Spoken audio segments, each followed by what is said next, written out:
All right, welcome to the isometric design. We're going to basically go over how to use the pin tool in Adobe Illustrator. Here are the hotkeys. You've got P for pin tool. While holding on the mouse, you essentially create a curved point. If you just click, move the mouse, and click again, you get straight edges. And then if you hold the Alt key while clicking on a point anywhere on, you'll create essentially a curve, or you can switch to a straight path, and I'll show you how that works. If you hold down the space bar while the pin tool is being utilized, you can reposition it as long as you don't release the mouse. And then this hotkey you're going to remember a lot is Control-Shift-A. It would be Command-Shift-A on a Mac. And here we are in Illustrator. So we have either a vertical or a horizontal grid layout. Here in the last little class, I basically demoed some of this isometric design. And I'm going to continue off this. The first thing you're going to want to deal with when you click on the pin tool here, it's the third tool here on the top, is to make sure that you don't have this situation where there is a shape inside it. So if you click a couple times, you'll tell if there is a white shape or some other color on the inside. Once you do, after you click on to the end there, you can then, with it still being selected here, click in the fill and switch to the red slash. Once you do that, notice when I click and click and click and end this path here, I have a transparent path now. That's what you want. You don't want any white showing through. You want transparency. You want to be able to see your grid here. So in your grid here, you can basically draw out anywhere you want. You just got to click on one point, move along, and you'll have Smart Guide set up. And you just click again, you get straight edges. So that's all I'm doing is moving along with the mouse, and then when I want to end there, I click. And so I move and click, and I move and click. If I want to end this at any point, I can hit Control-Shift-A. Now sometimes you'll have an issue where as you come into a path, it will want to subtract from the path. Other times it won't. So like there, it's fine. It ends and it doesn't want to subtract from it. But you'll notice if I keep clicking, I'll keep adding the point. So I have to hit Control-Shift-A to end that path. Now I can click on this path and click on that one and then hit Control-Shift-A. Click here, hit Control-Shift-A. If you have it's usually when you have something selected. So if I have this path selected and I come back to a pin tool and I come over here, when I click, you'll see it'll subtract that line. So you just want to avoid that by hitting Control-Shift-A, then clicking on the path, and then you can add to it and add whatever you want.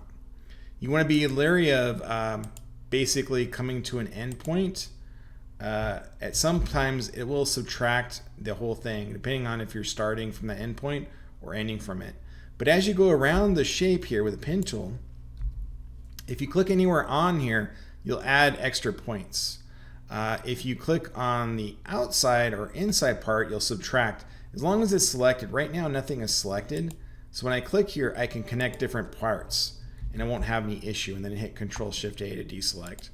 So as long as you have it not selected, you can keep doing this. So that's what Control-Shift-A does for you. Now in terms of clicking on points, you can click to get straight paths. If you do want to create a curved path, you can click and drag with the mouse, and you essentially get a curved point. And you can click and drag and then end by clicking on a point here.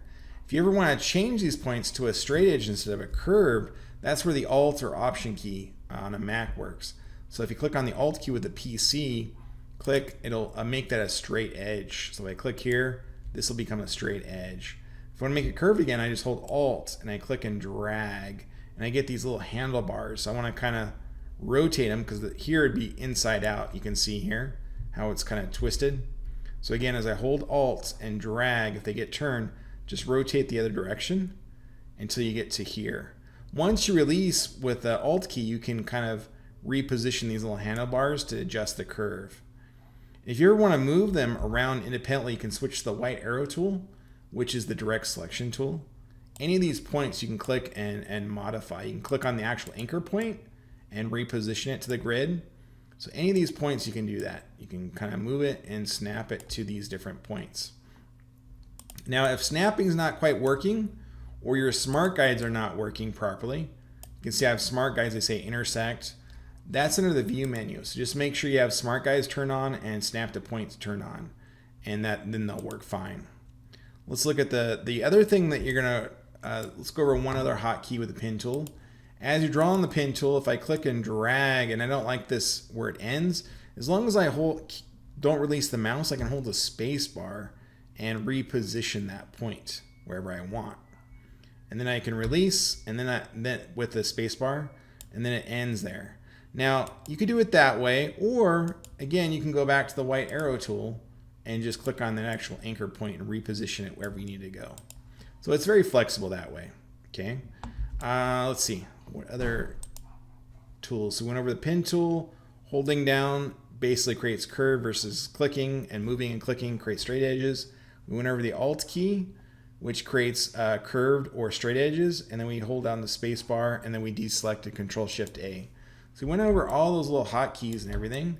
So again, just to refresh, again, click on a point with pin tool, click, click, click, and then when you get to the end, hit Control Shift A.